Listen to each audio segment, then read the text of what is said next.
जयपुर के एक छोटे से गांव में दादी माँ अकेले रहा करती थी। उनके परिवार में उनका बेटा, बहू और पोता भी थे।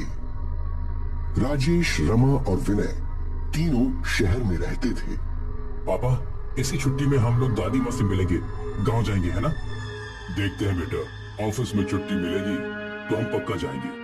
पापा, आपने लास्ट ईयर भी यही कहा था। आई नो बेटा, पर तुम तो जानते हो इस साल मैंने जॉब चेंज की है, तो इस साल हमारा गांव जाना मुश्किल है। आप हमेशा यही करते हो पापा। विनय रूठकर अपने कमरे में चला गया। विनय, बेटा विनय। आप ऑफिस जाइए, मैं विनय को मना लूंगी। ठीक है, तुम उसे समझा देना। हाँ। राजेश अपने ऑफिस के लिए निकल गया। रमा विनय के कमरे में आई। विनय, देखो मैं तुम्हारे लिए चॉकलेट लाई हूँ। मुझे चॉकलेट नहीं चाहिए। इतना गुस्सा नहीं करते बेटा। पापा कितने सालों से बोल रहे हैं कि दादी माँ के पास ले जाएंगे।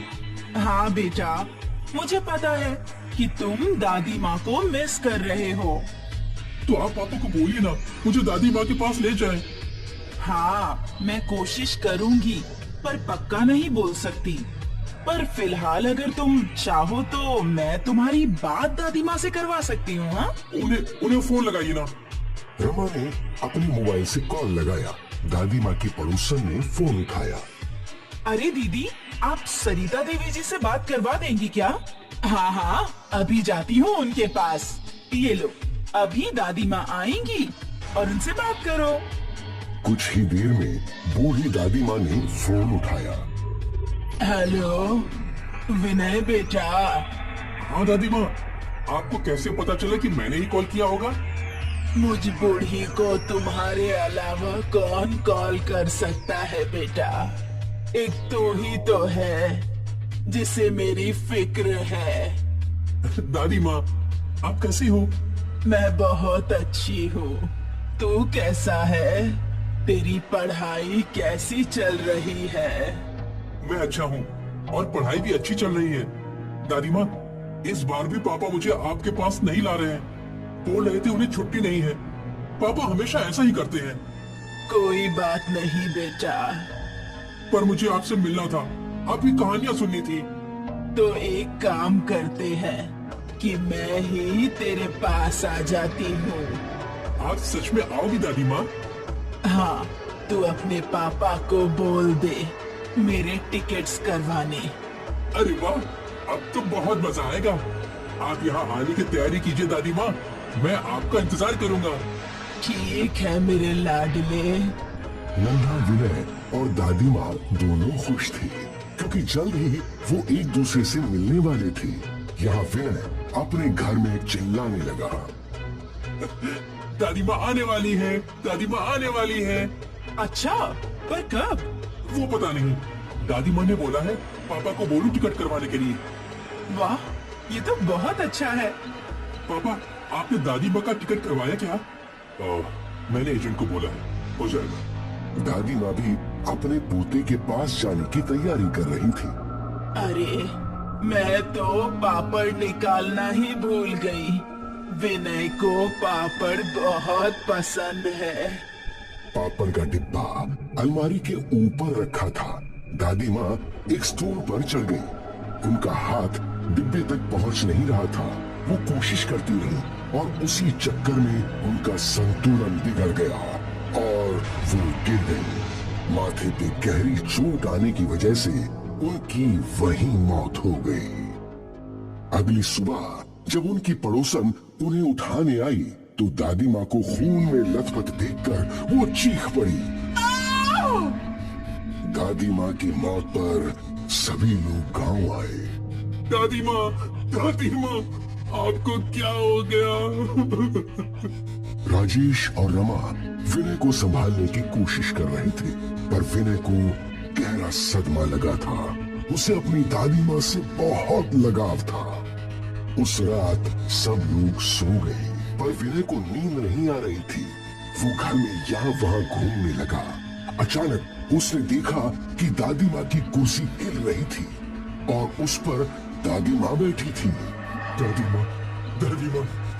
उसकी दादी माँ उसे हंसकर बुला रही थी। तू आ गया। मैं तेरा ही इंतजार कर रही थी बेटा। दादी माँ, सब लोग बोल रहे हैं कि आप मर गए हो। अब आप कभी वापस नहीं आओगे। अच्छा, सब लोग झूठ बोल रहे थे ना दादी माँ। हाँ बेटा, देख मैं तेरे साथ यही हूँ। विनय अपनी दादी से बात कर रहा था। इसी वक्त रमा की नींद खुल गई और वो विनय को ढूंढते ढूंढते आंगन में आ गया। उसने देखा कि विनय खाली कुर्सी से बात कर रहा है। अरे विनय, तू किससे बात कर रहा है? देखो देखो, दादी माँ लौट आई। कहाँ है दादी माँ? वहाँ कोई नहीं है बेटा। क्या माँ? देखो, दादी माँ यही है। ये सुनकर रमा हैरान थी। राजेश! राजेश! क्या हुआ? विनय बोल रहा है वो दादी माँ से बातें कर रहा है। अरे उसे अपनी दादी माँ की याद आ रही होगी, शायद इसीलिए वो उसका आभास होगा। ऐसा लगता तो नहीं है। शायद उससे तुम्हारी माँ का भूत दिख रहा हो। नहीं, ऐसा कुछ नहीं होगा। बच्चा है, बच्चों को आभास भी होता है। हो सकता है। अगर ऐसा हो तो अच्छा ही हो। अरे विनय बेटा, चलो अंदर चलो, सो जाओ। अरे सुबह जल्दी उठना है ना तुम्हें। ठीक है पापा। विनय के मम्मी पापा उसे बेडरूम में ले गए। अब से अक्सर विनय अकेले में बातें करता था। रमा को ये सब बहुत ही अजीब लग रहा था। विनय, ये तुम किससे बात कर रहे हो? दादी माँ से। बेटा, दादी माँ अब नहीं रही। वो कभी लौट कर नहीं आ सकती। आप झूठ बोल रही हो। मेरी दादी माँ तो रोज मुझसे मिलने आती है। और पता है माँ, दादी माँ हमारे साथ रहेंगी हमेशा हमेशा के लिए। दादी माँ ने कहा है कि वो हमेशा मेरे साथ ही रहेंगी। विनय की ये बातें सुनकर रमा को डर लगने लगा। जरूर कुछ गड़बड़ है। अब क्या हुआ? विनय अकेले में बातें करता है और उससे जब भी पूछूं तो वो दादी माँ की ही बातें करता है। उस दिन आपने मेरी बात नहीं सुनी। मुझे लगता है जरूर आपकी माँ का भूत उसे दिखाई देता है। अरे बाप रे, अब हम क्या करें? आप किसी पंडित जी से बात कीजिए। ठीक है। राजेश पंडित जी से मिलने मंदिर में गया और वहाँ उसने पंडित जी को सारी बातें बताई। जरूर आपकी माता की जान अटक गई है। तो क्या वो अभी भी यही है? हाँ, हो सकता है, पर हमने तो उनकी आत्मा की शांति के लिए सब कुछ कर दिया। हाँ, पर उनकी जान आपके बेटे में है। शायद उनकी इच्छा अधूरी रह गई हो। उनकी इच्छा अब बस उनका भूत ही बता सकता है। तो अब हमें क्या करना चाहिए पंडित जी? आज रात में आपके घर आऊंगा। वहाँ एक हवन करके हम उनके भूत को बुलाएंगे। देखते हैं। ठीक है। यहाँ घर पे रमा और राजेश हवन की तैयारी करने लगे। शाम के समय पंडित जी आए और उन्होंने अपने मंत्रों का जाप करना शुरू कर दिया। आप अपने बेटे को यहाँ बैठाइए। विनय बेटा, उस सर्कल में बैठो। विनय चक्र के भीतर बैठ गया और पंडित जी मंत्र पढ़ने लगे। पंडित जी के मंत्र पढ़ते ही वातावरण में बदलाव शुरू हो गया। हवा तेज हो गई, खिड़की दरवाजे पटकने लगे। विनय की दादी का भूत चक्र के पास प्रकट हो गया। मुझे यहाँ क्यों बुलाया? माता जी, आप अपने पोते के साथ नहीं रह सकती। ये सृष्टि का नियम नहीं है माता जी। मेरे जीते जी भी मुझे अपने पोते के साथ रहने नहीं मिला। कम से कम अब तो रहने दो। नहीं माता जी, इससे आपके पोते को ही नुकसान होगा। क्या आप उसकी जिंदगी बर्बाद करना चाहती हैं? नहीं, मेरा विनय मुझे बहुत प्यारा है। तो बच्चे के लिए यही अच्छा है कि आप उससे दूर हो जाएं।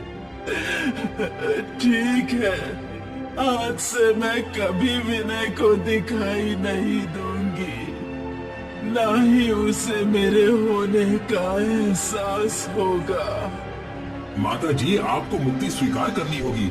यही एक रास्ता है। पंडित ने कुछ मंत्र पढ़े और दादी माँ के भूत को मुक्ति मिल गई। दादी माँ को जाता देख विनय बहुत रोया, पर यही उन दोनों के लिए अच्छा था। उन दोनों का एक साथ रहना शायद नियति को मंजूर ही नहीं था।